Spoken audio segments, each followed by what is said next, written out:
2절 여호와는 나의 사랑이시오 나의 요새이시오 나의 산성이시오 나를 건지시는 이시오 나의 방패이시니 내가 그에게 피하였고 그가 내 백성을 내게 복종하게 하셨나이다.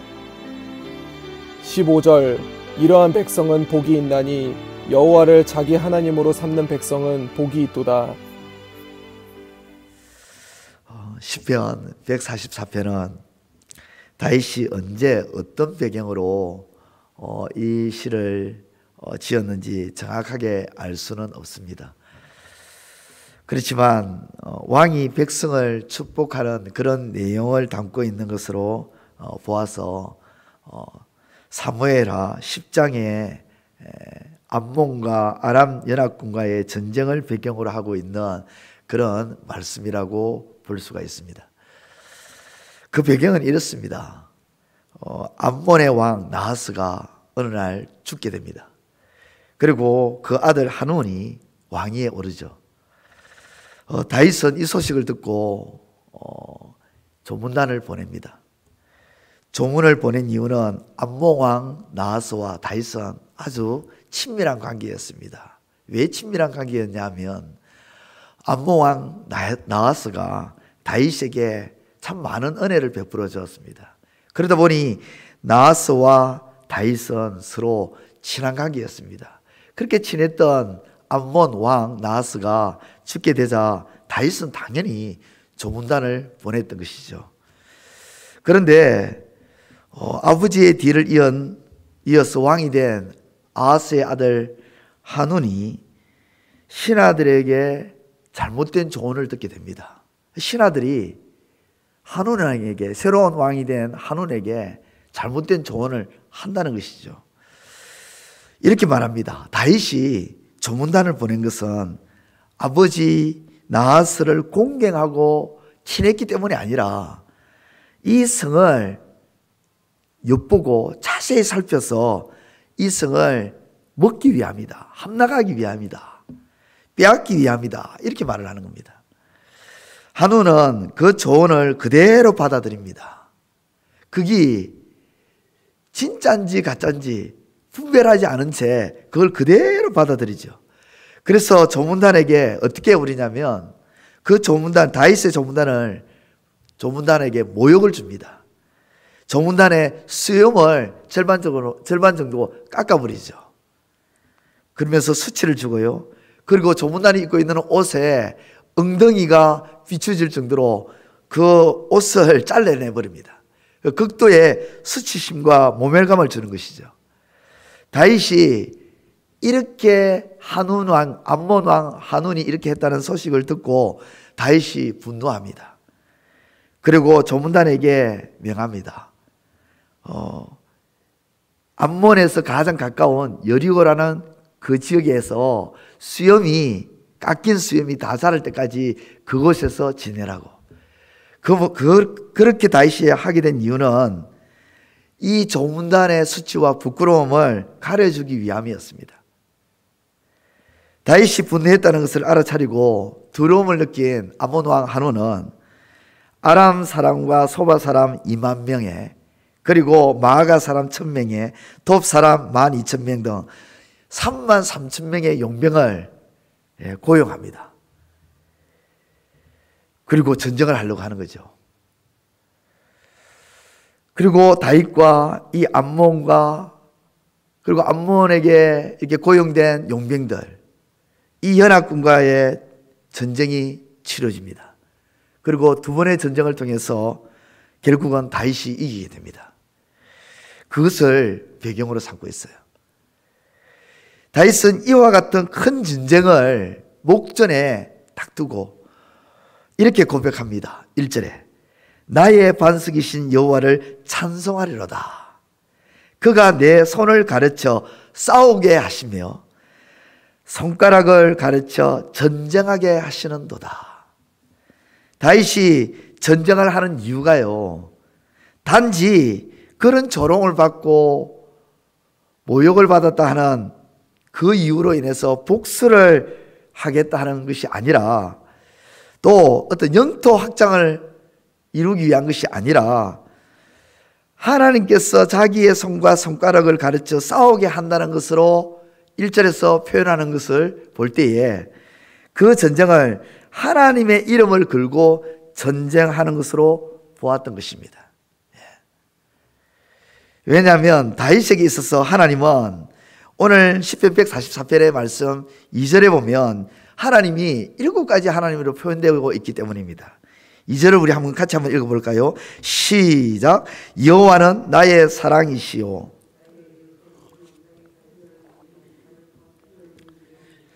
나의 방패이시니 내가 그에게 피하였고 그가 내 백성을 내게 복종하게 하셨나이다. 하나님을 7가지로 표현하고 있습니다. 하나님은 사랑, 요새, 산성, 건지시는 분, 방패, 피난처, 복종하게 하시는 분. 다윗에게 있어서 하나님은 7가지로 표현되어지는데요. 이는 하나님이 어떤 분이다? 다윗에게 있어서, 다윗에게 있었을 뿐만 아니라 모든 사람에게 있어서 하나님은 완전한 분이라는 겁니다. 하나님에 대한 이 7가지의 이 고백에 있어서 다윗은 전부 1인칭으로 고백합니다. 여호와는 나의 사랑이고 여호와는 나의 요새고 1인칭으로 고백하고 있어요. 우리의 요새, 우리의 사랑 이렇게 표현 안 하고 있습니다. 따라서 다윗은 지금 이렇게 완전하신 하나님과 자신의 관계가 단순한 관계가 아니라 1인칭으로 표현할 만큼 깊은 관계임을 말씀하고 있습니다. 그러면서 자신의 연약함을 또 이야기하죠. 하나님과 이렇게 깊은 관계지만 그런 관계를 맺고 있는 하나님은 완전하신 하나님이지만 나는 어떤 존재라고 이야기하고 있냐면 3절에 이렇게 고백합니다. 여호와여, 사람이 무엇이기에 주께서 그를 알아주시며 인생이 무엇이기에 그를 생각하시나이까. 이 표현은 시편 8편 4절에 있는 말씀과 비슷합니다. 시편 8편 4절에도 사람이 무엇이기에 주께서 그를 생각하시며 인자가 무엇이기에 주께서 그를 돌보시나이까.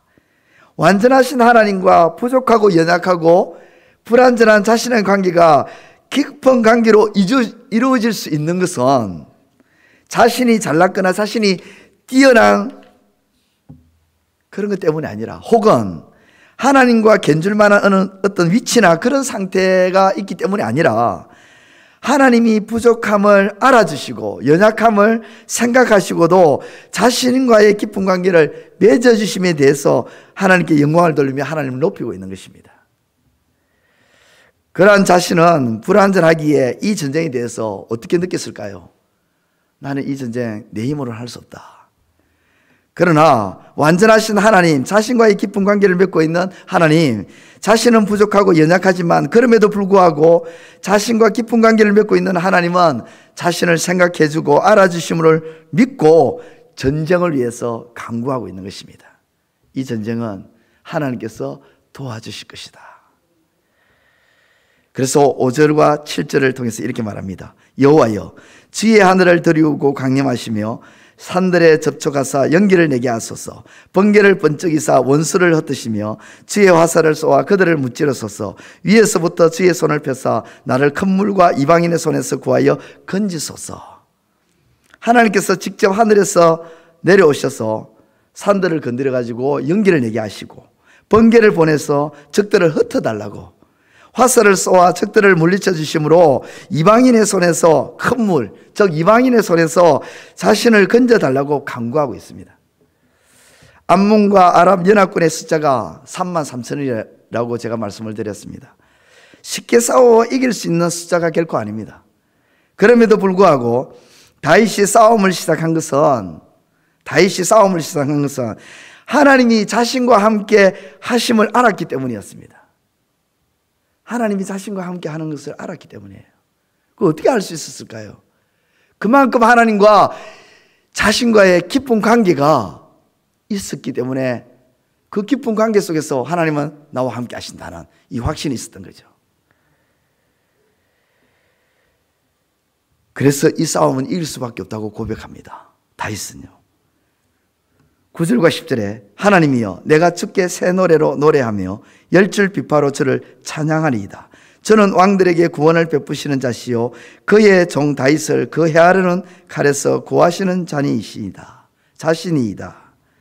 다윗은 이미 승리를 예감하고 새 노래로 찬양하고 있습니다. 이미 이겼다는 것입니다. 이렇게 확신할 수 있었던 것은 이 전쟁이 하나님의 손에 있다는 것을 알고 있는 것이죠. 확신할 수 있는 것은 하나님께서 자기의 기도에 반드시 응답해 주실 것이다. 왜? 자기하고 너무도 깊은 관계를 맺고 있고 그런 하나님은 누구의 하나님이 아니라 나의 하나님이라고 확신하고 있기 때문이에요. 그러면서 그를 이렇게 말합니다. 15절에 말씀처럼 여호와를 자기 백성으로 삼는 자가 받을 복에 대해서 여호와를 자기 백성으로 삼는 자가 받을 복에 대해서 12절에서부터 14절 말을 합니다. 어린아이들은 어느덧 장성한 나무처럼 우뚝서게 될 것이고 어린 딸들은 궁전의 용도에 맞춰 아름답게 다듬은 모퉁이 돌처럼 곧게 되고 자식들은 부모의 낯을 영화롭게 할 만큼 잘 자라고 곡식 창고에는 오곡백과가 풍성하고 양은 천천만만을 헤아릴 만큼 번성하고 가득해지고 힘을 상징하는 수선은 풍성하고 많은 것들을 실어 나를 만큼 부족함이 없게끔 많아진다. 한마디로 여호와를 자기 백성으로 삼는 자가 받을 복인 풍성한 복을 언급하고 있는 것이죠. 이 복은 전쟁에서 이기게 된 뒤에 누리게 될 풍성한 복을 이야기하는 것이죠. 다윗이 큰 전쟁을 앞두고도 시편 144편에 이런 고백을 할 수 있었던 이유는요, 하나님과의 깊은 관계였습니다. 연약하지만 자기는 연약하지고 자기는 불안하지만 부족하지만 자기를 알아주고 생각해주는 하나님은 자신을 결코 외면하지 아니하고 그런 자신과의 깊은 관계를 맺고 있기 때문에 그 하나님이 나를 도와주실 것이다. 하나님이 함께 해주실 것이다. 이 전쟁은 하나님의 손에 달렸으니 하나님 반드시 이 전쟁을 내게로 돌려주실 것이다. 승리를 주실 것이다 하는 확신이 있었던 것입니다. 그리고 승리 후에 누리게 될 그 풍성한 복을 지금 이야기하고 있는 것이죠. 그러면서 이렇게 말하는 것입니다. 여호와를 자기 백성으로 삼으세요. 나 다윗은 하나님을 나의 하나님으로 삼고 있습니다. 여러분들도 하나님을 여러분의 하나님으로 삼으시기를 바랍니다. 나의 하나님, 2절 말씀처럼 여호와는 나의 사랑이시요 여호와는 나의 요새시요 여호와는 나의 방패시요. 1인칭의 하나님, 깊은 관계의 하나님, 나의 하나님으로 삼고 그 깊은 관계 속에서 하나님의 도우심으로 모든 전쟁에 승리하는 삶을 살아가라고 다윗은 지금 이 시편 144편을 통해서 우리에게 그 메시지를 던지고 있는 것이죠. 사랑하는 성도 여러분, 오늘 저와 여러분들의 삶이 하나님을 나의 하나님으로 삼고 살아가시는 삶이 되시고 그렇게 살아가는 삶을 통해서 삶 속에서 어떤 일이든지 간에 승리하는 삶이 되시기를, 그 승리 속에서 받아 누려야 할 온전한 복을 받아 누리시는 삶이 되시기를 우리 주님의 이름으로 축원드립니다. 기도드리겠습니다. 이제 오늘 받은 말씀으로 함께 기도하겠습니다. 완전하신 하나님께서 부족하고 연약한 자를 생각하시고 알아주시는 분이심을 확신하며 살아가게 하소서. 하나님을 나의 하나님으로 삼는 복을 기대하게 하시고 그 복을 누리는 복된 자가 되게 하소서.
이제 오늘의 기도 제목을 가지고 합심하여 기도하도록 하겠습니다.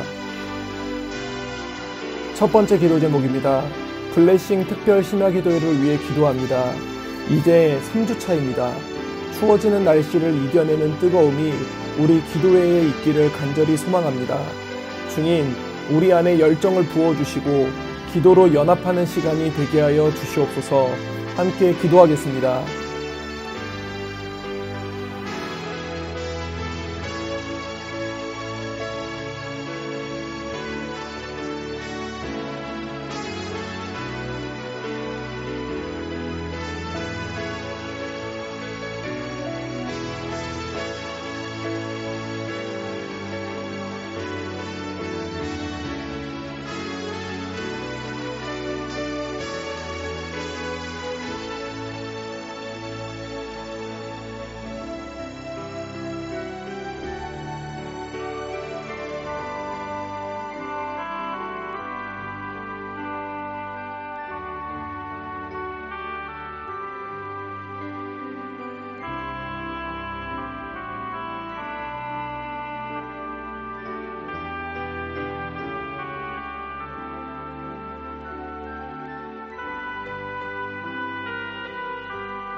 두 번째 기도 제목입니다. 오늘은 2023년도 대학 수학 능력 시험을 보는 날입니다. 우리 교회에도 이 시험을 보는 청소년과 청년들이 있습니다. 하나님, 사회의 첫 발을 내딛는 시험입니다. 이 시험을 통해 주님이 주신 비전을 향해 나아가는 우리의 다음 세대가 되게 하여 주소서. 함께 기도하겠습니다.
세 번째 기도 제목입니다.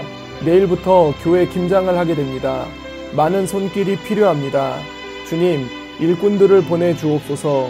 이 시간을 통해 성도들의 교제가 일어날 수 있게 하시고 섬기는 자들에게 주님의 은총이 가득하게 하여 주옵소서. 함께 기도하겠습니다.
이제 개인의 기도 제목을 가지고 하나님 앞에 기도하시길 바랍니다.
수고하셨습니다. 오늘도 하나님의 인도하심 가운데 승리의 하루를 보내시는 우리 재건부평교회 모든 성도님들이 되시기를 주님의 이름으로 축복합니다.